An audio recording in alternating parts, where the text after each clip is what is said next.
안녕하십니까? 즐겁게 배우는 시퀄 진행하는 박재입니다. 셀렉트문 그리고 이제 웨어문 계속 이제 보고 계신데요. 오늘은 이제 웨어문에서 조건을 필터링하는 여러 가지 방법을 이제 배우고 있는데 그 중에서도 오늘은 비트윈을 배우겠습니다. 비트윈을 이용할 경우에 특정 시작부터 끝까지의 범위를 지정할 수가 있습니다. 이 범위 내에 들어있는 내용만 필터링할 수 있는 그런 기능이고요. 요거를 잘 이용하게 되면 논리 연산자 하고요. 그리고 이제 비교 연산자를 이용해 가지고 여러분들이 복합적으로 결합해서 사용할 수도 있습니다. 똑같이 동작합니다. 그런데 아무래도 길어지거든요. 요 길어지는 거를 조금 더 줄일 수 있는 그런 장점이 있기 때문에 비트윈을 여러분들이 알고 계시면 질이 쿼리 만드실 때 조금 더 짧게 만드실 수 있는 그런 장점이 있습니다. 오늘은 비트윈에 대해 가지고 설명을 드리겠습니다. 자, 우선 역시 요 시컬라이 튜토리얼에 있는 내용을 이용해 가지고 제가 여러분들께 설명을 드리겠습니다. 우선 이제 제일 중요한 건 뭐냐면 바로 비트윈 오퍼레이터 연산자입니다. 오퍼레이터 연산자고요. 여기 보시면 우리가 테스트로 원하는 표현식, 즉 특정 컬럼 이름이 되겠죠, 주로. 그 다음에 요게 로우 익스프레션, 즉 가장 작은 값, 그리고 하이 익스프레션이 가장 큰 값입니다. 요 구문을 그냥 외어 조건에 넣으면 됩니다. 이게 끝입니다. 굉장히 단순하죠. 그런데 말이죠, 조금 주의하셔야 될 게 있습니다. 항상 이제 비트윈 하게 되면 뭐부터 뭐까지인데요. 이게 포함되느냐 배제되느냐가 이제 문제가 됩니다. 그래서 말이죠, 요 표현식을 그냥 일반적인 비트윈을 쓰지 않고 표현하면 어떻게 되느냐 하면 요렇게 됩니다.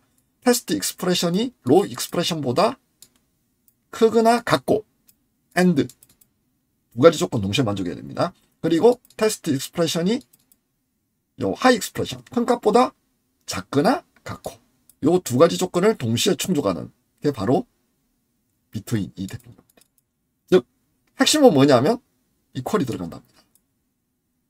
요게 굉장히 중요하죠. 요걸 실수하게 되면 이제 계산이 잘못되게 됩니다. 그렇기 때문에 여러분들은 비트윈 쓸 때 경계값을 포함하느냐 마느냐에 집중을 하시는 게 좋겠습니다.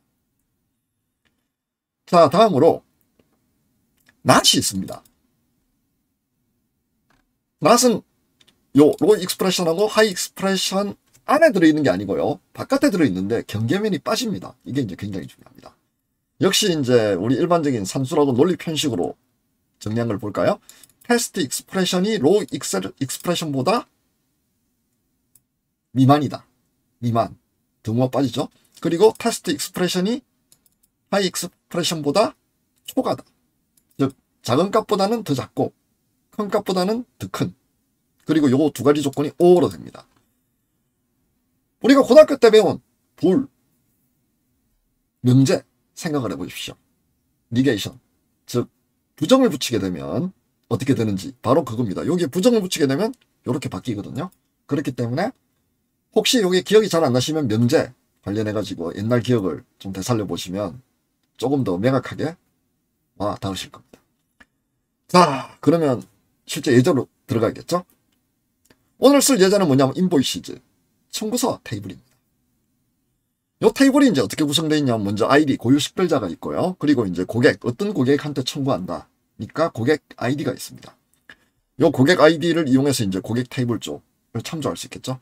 다음으로 이제 실제 청구 날짜가 있고요. 그 다음에 이거는 빌링, 즉 청구 주소 정보입니다. 어드레스, 시티, 스테이트, 컨트리, 그리고 포스탈 코드. 각각에 대해 가지고는 세부적으로 국가마다 다른데요. 이거는 미국 기준이겠죠. 주소, 시, 주. 그리고 이제 국가, 그 다음 우편번호.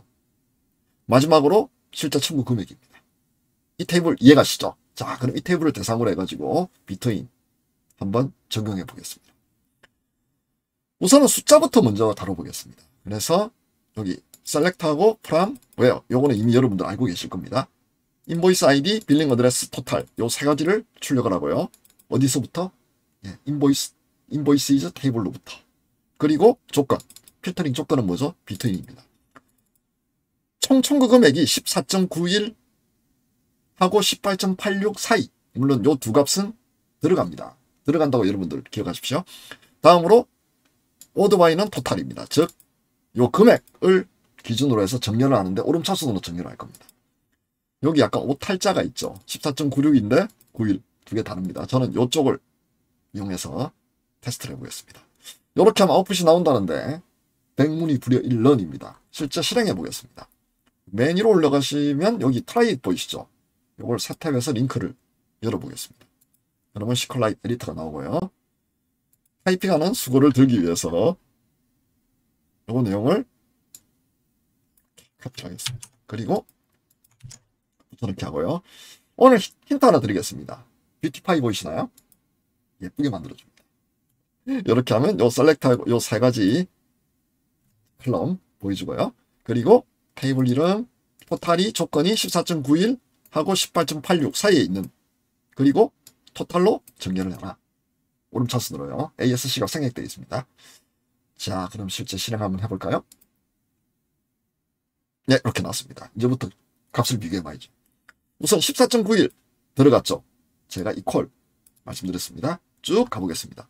18.86인데 86 들어가 있습니다. 어떻습니까? 정상동작했죠. 자, 다음으로 not between을 한번 해볼까요? 예, 다 동일합니다. 이제 not between 1하고 20, 즉 1하고 20 사이에 있는 그 나머지입니다. 그러면 이제 어떻게 되겠습니까? 1 미만 20 초과가 되겠죠. 똑같습니다. 자, 그럼 요거를 필요하고요. 뭐 다를 거 없습니다. 요거 거의 비슷한데요. 차이점은 요 not이도 붙어 있는 겁니다. 요거를 뷰티파이라고 하겠습니다. 그러면 토탈이 1하고 20 사이에 들어있지 않은 거 이렇게 됩니다.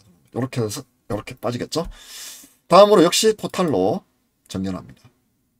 실행해 보겠습니다. 자, 0.99 나오죠. 왜? 1 미만이니까요. 쭉 한번 가보겠습니다. 1하고 20 안에 들어있는 값이 들어가면 안 됩니다. 결과에. 자, 21이죠. 어떻습니까? 정확하게 나왔습니다. 자, 이렇게 하면 이제 끝난 것처럼 보이는데요. 한 가지만 더. 바로 날짜입니다. 날짜 사이, 즉 여기 보시면 2010년도 1월 1일부터 2010년도 1월 31일까지, 즉 1월달의 날짜만 필터링을 해보는 그런 질입니다. 그런 커리가 되겠죠. 나머지 뭐 똑같고요. 뭐 셀렉트하고 요거는 필드 지정하고 컬럼 지정하고요. 그 다음 테이블 지정하고 조건 지정하고, 그리고 역시 인보이스 데이터를 오름차순으로 정렬해서 보여달라는 겁니다. 여기 요 형식 보이시나요? 요 형식을 제가 이렇게 정리했습니다. 시컬라이트 3 같은 경우는 ISO 8601 방식으로 날짜를 표기합니다. 그래서 연, 마이너스, 월, 마이너스 1 한 칸 띄우고 시, 분, 초, 그리고 이건 밀리초가 되겠죠. 현재 우리는 요 부분을 쓰고 있습니다. 요 부분. 그래서 요 부분을 쓰고요. 실제로 날짜 질의를 해보겠습니다. 정말 1월달 것만 나오는지 한번 보겠습니다. 시각을 붙이지 않으면 당연히 시작할 때는 00시, 끝날 때는 24시가 암묵적으로 적용이 되겠죠. 왜냐하면 우리가 날짜만 보니까요. 이렇게 하고요. 뷰티파일 하겠습니다. 깔끔하게 보이죠. 여기 보시면 요 셀렉트해서 뭘 보여줄지, 어떤 테이블, 인보이스 테이블로부터 가져오고요. 그리고 필터 조건을 겁니다. 이렇게요. 그리고 오드바이 그렇습니다. 자, 그럼 실행해 보겠습니다. 예, 어떻습니까? 1월 8일 쭉 올라가서 1월 26일까지입니다. 요 조건 안에 들어가죠. 자, 다음으로 이제 비트윈에서 뭐가 나옵니까? 마지막으로 not 조건이 나올 겁니다. 예, not 조건 같은 경우에는 여기 보시면 not between 하시고요. 요렇게 2009년도 1월 3일하고 2013년도 12월 1일 요거 말고 나머지 이렇게 되는 거죠. 자, 그러면 실제로 제가 쿼리를 한번 해보겠습니다. 지금까지 많이 설명을 드렸으니까 제가 그냥 깔끔하게 예, 이렇게 정리해서 마저 이거 확인을 꼭 하셔야 됩니다. 이렇게요. 요 between and하고 여기 not 붙어 있죠. 그래서 not이다 라는 거 이제 알 수 있고요. 요거 보이시나요? 데이터하고 인보이스 데이터. 아까 잠깐 여기 보시면 형식이 열었는데요. 요것만 보여주고 싶은 거예요. 직전무리 예제에서는 이런 식으로 데이터가 나왔는데요. 데이터 말고 요렇게 시각이 나왔는데요. 시각 죄송합니다. 타임이 나왔는데 타임 빼고 데이트, 진짜 정말 날짜만 나오도록 하고 싶은 겁니다. 그럴 때는 요렇게 데이트로 감싸가지고 요 인보이스 데이터를 가져와가지고 날짜 부분만 보여주는 그런 방법입니다. 자, 그럼 정말 그렇게 되는지 한번 볼까요? 예, 날짜만 보이고요. 자, 이제부터 검사 한번 해보죠. 3일. 예, 없죠? 그리고 12월 1일인데 4일. 예, 이렇게 되어 있습니다. 예, 오늘 이렇게 해서 비트인 배웠습니다. 간략하게 정리를 하겠습니다. 비트인 같은 경우는 낮은 값하고 높은 값을 엔드로 주고요. 요거 경계면 안에 포함된 모든 값을 다 필터링하는 그런 연산답니다.